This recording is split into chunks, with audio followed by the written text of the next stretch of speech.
evidentemente, como lo estábamos viendo ahí en el documental, que se puede ver en el Gomont, es un gran problema. Estamos con el licenciado Fernando Miñarro, él es biólogo de Fundación Vida Silvestre, y vamos a hablar del castor y de otras especies que las trajeron, pobres, que no tienen la culpa, pero los trajeron a Argentina y son, la verdad, un verdadero problema. Empecemos por el castor. ¿No hay un predador natural? Bueno, eso es uno de los problemas principales justamente de las especies introducidas muchas veces, ¿no? Que se traen de otras zonas, colonizan áreas que muchas veces no tienen predadores naturales, como es el caso del castor. Ocupa el lugar alto de la trófica, como se dice, de la cadena, y no hay nadie que lo mate. Exacto. Y entonces hay caza de... Y pasa que crecen exponencialmente, ¿no? Como es el caso del castor, que a partir de 25 parejas, hoy hay una población que supera incluso la población de la gente. Más de 100.000 animales se calcula, ¿no? Acá hay una paradoja, y lo decíamos mientras mirábamos el informe, porque por un lado, los tres estábamos de acuerdo, diciendo, bueno, se come la lenga, es como una manteca, no tiene nada que ver. Ahora, si vamos todos a decir, bueno, matemos al castor, también de alguna manera estamos haciendo un daño. ¿Cómo se mide eso? ¿Qué hay que hacer? Bueno, eso tiene que ver también con la delicadeza, digamos, la sensibilidad de la gente con determinados animales más carismáticos, digamos, ¿no? Porque si habláramos, por ejemplo, de una de las especies invasoras que más han triunfado, por decirlo de alguna manera, en el mundo, son las ratas. Sí. Y seguramente pero vos no muchos... no puedo matar una rata. Pero seguramente mucha gente, digamos, estaría de acuerdo con erradicar las ratas por los problemas de salud que esto trae en la ciudad, ¿no? Y ahí no habría, y no deja de ser un animal también, digamos, ¿no? Entonces, ese es el problema, digamos, con alguna de estas especies. Y digo, pero algo hay que hacer, porque evidentemente el castor, si sigue con el régimen de crecimiento y comiendo como come, puede llegar a ser un daño irreversible en el bosque fueguino. Por supuesto, sí, de hecho ya lo está haciendo, ¿no? Porque las lengas, esos bosques no están adaptados, digamos, a la situación que los someten los castores, y entonces es un problema muy grave. Y esto, digamos, se ha llevado adelante en muchos lugares del mundo. Por ejemplo, en las Islas Galápagos se ha hecho erradicación de cabras también.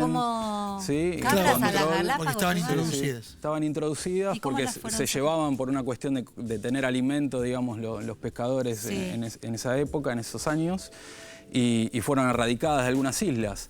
Y eso tiene un impacto también socioeconómico muy importante, porque las Galápagos viven muchísimo del turismo. El impacto, por ejemplo, de especies exóticas podría terminar con las especies nativas de ahí de las Galápagos que atrae todo ese turismo. Entonces tiene un impacto también social, ¿no? Aquí en la Argentina, por ejemplo, perdón, en Pampa de Chalá, ahí está la liebre europea. Bueno, la liebre europea. No es de ahí, que compite con otros mamíferos por la comida, ¿no? Lo mismo, ¿no? Y una invasora también que hoy se encuentra en todo el país, creo menos en Tierra del Fuego, justamente. Y después acá cerquita de la ciudad de Buenos Aires, en la bahía San Borombón, cerquita de San Clemente del Tuyú y demás, ahí también tenemos varias especies exóticas que traen problemas a un ciervo nativo, que es el venado de las Pampas. El venado de las Pampas. Que solo quedan 150 ejemplares, digamos, y también es un problema muy grave el caso de las exóticas ahí. Ahí tenemos el ciervo axis, que es una exótica que se trajo para cazar. Como en la Pampa. Y como especie ornamental también, para adornar jardines y demás, porque es un ciervo muy bonito. Y también el chancho cimarrón, el chancho alcivestrado, ¿no? Sí, es el mismo que el jabalí. Del jabalí, digamos, se domesticó el chancho y se ha llevado a todas partes del mundo, y los que se alcivestran se llaman chanchos cimarrón. Ahora, Fernando, todo bien. O sea, vemos el mapa, vemos la situación, acá, allá. ¿Qué hacemos? Fundamentalmente lo primero es la prevención, en realidad evitar nuevas introducciones. Muchas veces ocurren por accidentes, llegan estas especies a través de barcos, por ejemplo con los inmigrantes de su época, pero muchas veces la gente los trae como mascotas, digamos. Por simpatía. El caso de por ejemplo, de la ardilla de vientre rojo en Luján. Sí, que comían los cables. ¿Se acuerdan que salían en los noticieros que se estaba comiendo todos los cables? Los cables, por ejemplo. Eso lo trajo una persona que lo trajo como mascota, pero vos no después podés escaparon cualquier y eso... mascota. No hay controles, digamos, pero a veces los controles fallan. Lo mismo las iguanas, digo, reptiles diferentes, tropicales, también ocurre. Y lo mismo, estamos hablando de los animales, pero lo mismo ocurre con la vegetación, ¿no? El ligustro, por ejemplo. El ligustro es una especie también muy invasora que termina conilosando los que aparece en la mayoría de los jardines. También, por ejemplo, en la bahía San Borombón, que tenemos bosques nativos de talares, están muy invadidos de ligustro. y sus frutos son muy dispersados por las aves y demás, y eso también trae muchos problemas. Sí, entonces las plantas también es un problema. Eso está bueno decirlo porque a priori no se entiende cómo es, pero ¿qué ocurre cuando no hay un predador, en el caso de los animales, y cuando no hay un lugar que es el propicio para que ese vegetal tenga restricciones a la hora de expandirse?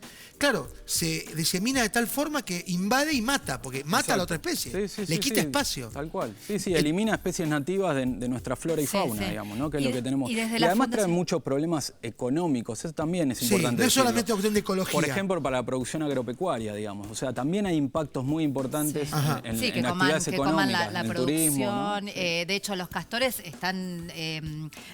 desvían cursos de agua. Desvían los ríos. Exacto, producen rotura de ¿Y qué pasa rutas? ya que hablamos del reino vegetal, qué pasa con árboles como el eucaliptus, que también es un extranjero, por decirlo así, un árbol australiano, ¿no? El eucaliptus dentro de todo no tiene no es tan invasor, digamos, ¿no? No es porque invasor tarda como en más otros en crecer. casos. Lo que sí se lo utiliza mucho.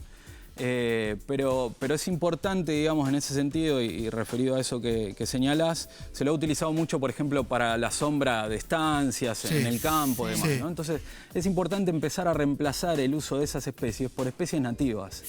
¿Sí? Perfecto. Para que justamente, digamos, valoremos más eso, y asociado al eucalipto, por ejemplo, no venga el problema con las cotorras. El eucalipto ha ayudado, digamos, a diseminar y a incrementar.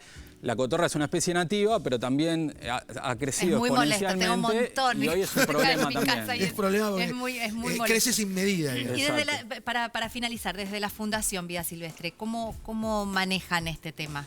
Por ejemplo, con el castor, porque es esto, no vamos a estar matando al pobre bicho que no tiene la culpa de que lo hayan traído. Sí, se analizan distintas, digamos, estrategias de acción para poder trabajar. Por supuesto, se trabaja con las autoridades competentes que tienen que abordar la temática, como el caso de la Secretaría de Ambiente. La Secretaría de Ambiente, de hecho, tiene hoy un proyecto para la erradicación de castores.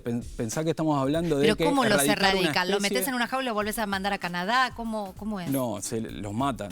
Se eliminan. Y ahí está un poco este dilema, digamos, ¿no? Que hablábamos hace un ratito. La paradoja. La paradoja, sí. ¿No estaría bueno mandarlo a Canadá? En general se buscan también aprovechar, ya que uno tiene que matar al animal, aprovechar, por ejemplo, esos cueros o esa carne para comedores escolares. A veces, por ejemplo, se proponen, con el caso del chancho, por supuesto, con todos los análisis que se tienen que hacer, digamos, ¿no? De ese alimento. Sí, yo sé que suena cruel, pero es así. Ahí está un poco el dilema y lo cruel que suena que un biólogo que trabaja en la conservación esté diciendo esto, ¿no? Sí, por eso pregunto, desde un lugar, fundación... Quizás ya me estén esperando acá afuera. Te van a tirar un tarro de pintura, ten cuidado.